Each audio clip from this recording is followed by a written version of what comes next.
এই প্রেক্ষিতে বলতে চাই যে জাতি মহৎ। ইতিমধ্যে আমরা সবাই দেখে সব লক্ষ্য করেছি, সবাই দলমত নির্বিশেষে এই ঘটনাকে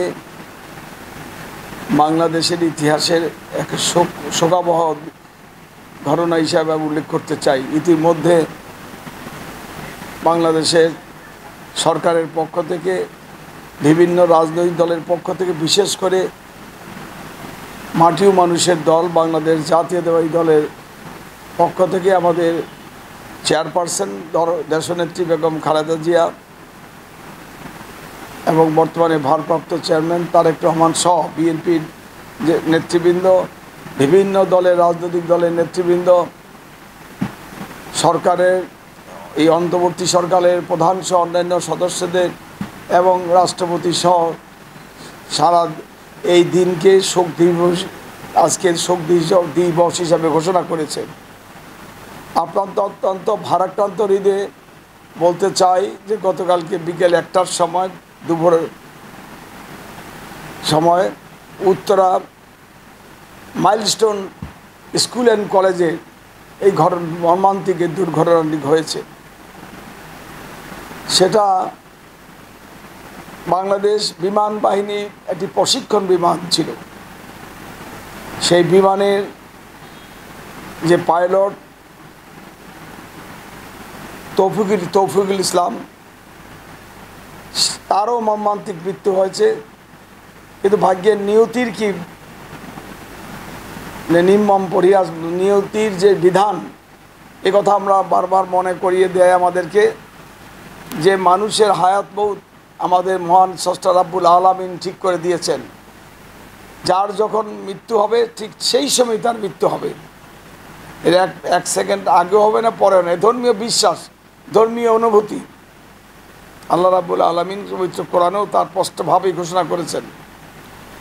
আর সেই ধারাবাহিকতাই প্রকৃতির সে নিয়মে তৌফিক গতকালকেই ছিল তোর প্রশিক্ষণের শেষ দিন, অর্থাৎ এরপরই তিনি বিমান বৈমানিক হিসাবে তাকে সার্টিফিকেট দেওয়া হতো।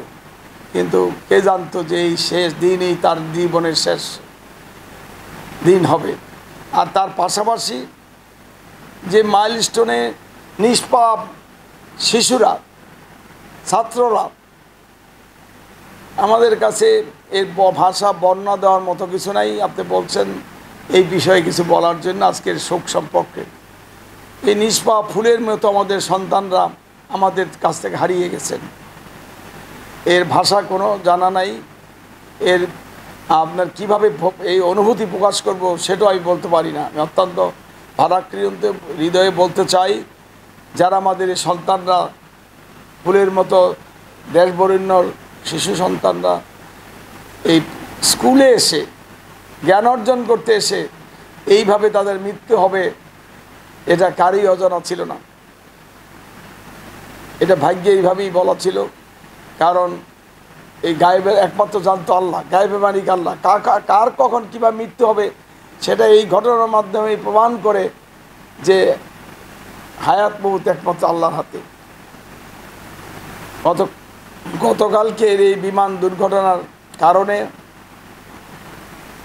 বিমান প্রশিক্ষক সহ প্রশিক্ষণার্থী বিমান বাহিনীর সদস্য সহ মাইলস্টোনের 22 জন শিশু, বাচ্চা শিশু, নিষ্পাপ শিশু, তারা প্রাণ দিয়েছেন, তারা শহীদ হয়েছেন।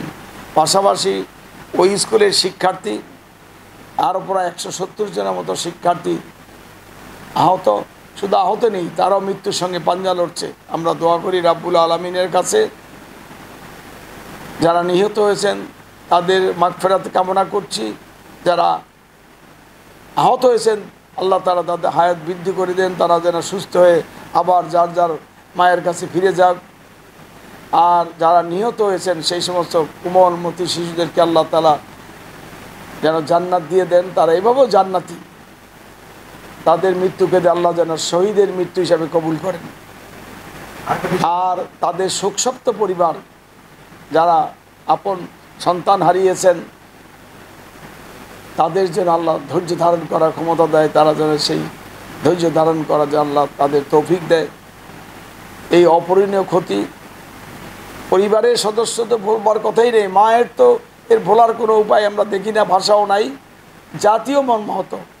আমরা চাই আল্লাহ তাআলা যেন এই ধরনের বিপদ থেকে আমাদেরকে হেফাজত করেন, হঠাৎ করে কোনো মৃত্যু যেন কারো না আসে, আর বাংলাদেশকে যেন হেফাজত করে বিভিন্ন প্রাকৃতিক দুর্যোগ থেকে। এভাবে আমরা আল্লাহর কাছে সাহায্য চাইব, আমরা এর থেকেও যেন আমরা উদ্ধার পেতে পারি, আমরা যাতে করে আর এই ধরনের দুর্ঘটনা না হয়। এবং যেই সংস্থা, যারাই বিমান বাহিনী হোক বা অন্য কোনো সংস্থাই হোক, সতর্কতার সহিত যেন তারা এই কাজগুলি করেন। সতর্কতার ভিতরেই আমাদের সার্থকতা, কারণ সতর্ক অবস্থায় থাকলে হয়তো আল্লাহ এই উসিলায় বাঁচিয়ে দিতে পারত, দুর্ঘটনা এড়িয়ে যেত। তবে সবচেয়ে যে সময়ের বিবর্তনে, সময়ের এই পরিবর্তনে এই বিমান প্রশিক্ষণ কেন্দ্র বা এই ধরনের এভিয়েশনের আমরা ঢাকার বাইরে যদি হতো ভালো হতো। এর যে ঢাকা শহরে আমরা সকলে জানি যে জনসংখ্যার চেয়ে অতি জনসংখ্যা এখানে আছে, অবস্থার কারণে, বাস্তবতার কারণে এখানে 2 কোটির উপরে প্রায় বসবাসী ঢাকা শহরে। এই ঘনবসতিপূর্ণ ঘিঞ্জি এলাকার ভিতরে বিমান প্রশিক্ষণ হোক আর এভিয়েশনের যে কোনো বিমান হোক, এটা চলাচল করার সঠিক না। এটা চলাচল যে কোনো সময় এটা রিস্ক থেকে যায়, যে কোনো সময় দুর্ঘটনা ঘটতে পারে। তবে এটা সময় সাপেক্ষের ব্যাপার। আমরা আপাতত আল্লাহর কাছে চাইব যাতে করে এই ধরনের ক্ষয়ক্ষতি আর না হয়, আর ভবিষ্যতে যেন এই পরিকল্পনা করে পরিকল্পনা মাফিক আমাদের এই কাজগুলি জাতীয়ভাবে নির্মাণ করা হয়, এই প্রত্যাশা করি। আরেকটা বিষয় হলো আপনাদের ভারপ্রাপ্ত চেয়ারম্যান তারেক রহমান থেকে আপনাদেরকে দিক নির্দেশনা দিয়েছেন, এটা কতদূর আপনারা করতে পারবেন? এটা অবশ্যই, এটা তো দলের নির্দেশ আছে, মানবিক মূল্যবোধ থেকে আমাদের করতে হবে। আর জাতীয়ভাবে তো আজকে শোক দিবস আছে। আজকে আমি মনে করি বিভিন্ন মসজিদে আমাদের দলের পক্ষ থেকে রুহের মাগফিরাতে সকালে মিলাদ হয়েছে। আমরাও স্থানীয়ভাবে মৃতদের জন্য দোয়া করা, এটা এবাদতের শামিল। আমরা দোয়া করব, কারণ সবাই তো কেউ মৃত্যু যে কার কখন আসবে তো বলা যায় না। শিশুও মৃত্যু, যার মৃত্যু তারও মৃত্যু, বয়স্ক মানুষের মৃত্যু। আমরা মনে করি এই যে মৃত্যুর পরে যে অনন্তকাল যে শান্তি এবং শাস্তির যে ব্যবস্থা, তার থেকে সকল মৃত্যুই যেন, সকল প্রাণী যেন, সকল মানুষ যেন আজকের থেকে শাস্তি থেকে মাপ পায়, জান্নাত পায়, এই জন্য আমরা দোয়া করব। আমরা জাতীয়ভাবে করেছে, স্থানীয়ভাবে এলাকা ভিত্তিকও আমরা দোয়ার মাহফিল করব। এটা জাতির জন্য দোয়া করব, দেশের জন্য দোয়া করব, এটা আমাদের অব্যাহত থাকবে।